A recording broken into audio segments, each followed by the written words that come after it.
They called me a burden and gave my room to my brother's wife. Now I own the house they're begging to stay in. My parents threw me out to hand my room over to my brother's new wife, labeling me a deadweight. As she tossed my belongings onto the curb, I walked away without a fuss, just flashing a grin. 2 months later, they showed up at my doorstep, frantic. My brother, Carlos, 23, tied the knot with Ellen, 25, last month after a whirlwind 3-month romance. I should have sensed trouble brewing when she started dropping hints about my room during their first visit. This space gets such great sunlight compared to the spare room. Or, the view here is stunning.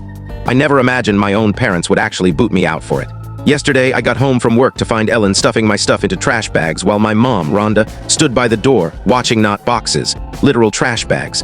They didn't even wait for me to get home. "What the hell's going on?" I asked, seeing my clothes spill across the floor as Ellen yanked open another drawer. "You're back," Mom said, as if this was no big deal. "Ellen and Carlos need more room, so we're giving them yours. The guest room's too cramped for a married couple." I watched Ellen mishandle my laptop, nearly dropping it as she shoved it into a bag. "Watch it," I snapped, stepping forward to grab it. "That's my work laptop. Don't speak to her like that," Carlos barked suddenly in my face. "Show my wife some respect." "Respect? She's tossing my stuff into garbage bags." That's when my dad, Henry, stormed upstairs. "What's all this shouting? Dario, are you causing problems for Ellen?" Of course, naturally, he'd pin it on me.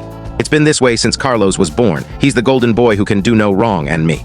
I'm just the extra, the fallback. I just got home to find them throwing my things out, I said, trying to keep my voice even. "No heads up, nothing. Told Carlos and Ellen they could have your room 2 days ago," Mom said. "It's not our fault, you're never here to know." I wanted to yell. I work 50-hour weeks at Dad's shop, managing all the tech stuff he's too clueless to handle. I'm only never here because I'm always working. "You're 23, Dario," Dad said in that patronizing tone I've heard forever. "It's time you moved out. You're weighing us down." Weighing them down. The words hit like a slap. I'm the one who overhauled their inventory system. I set up their online store. I handle their social media and customer complaints. But sure, I'm the deadweight. Ellen smirked as she dumped another drawer of my clothes onto the pile. "Don't worry, I'll make this room perfect," she said.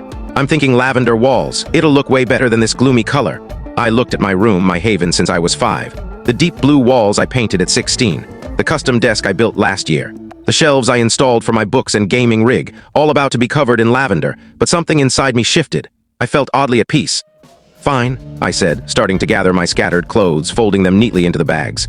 "Give me 24 hours to pack properly and I'm gone." They seemed thrown off by my sudden compliance. Ellen's smirk wavered. "Well, good," Mom said, uncertain. "That's very grown-up of you." I spent the next few hours packing methodically while they lingered, probably expecting me to lose it.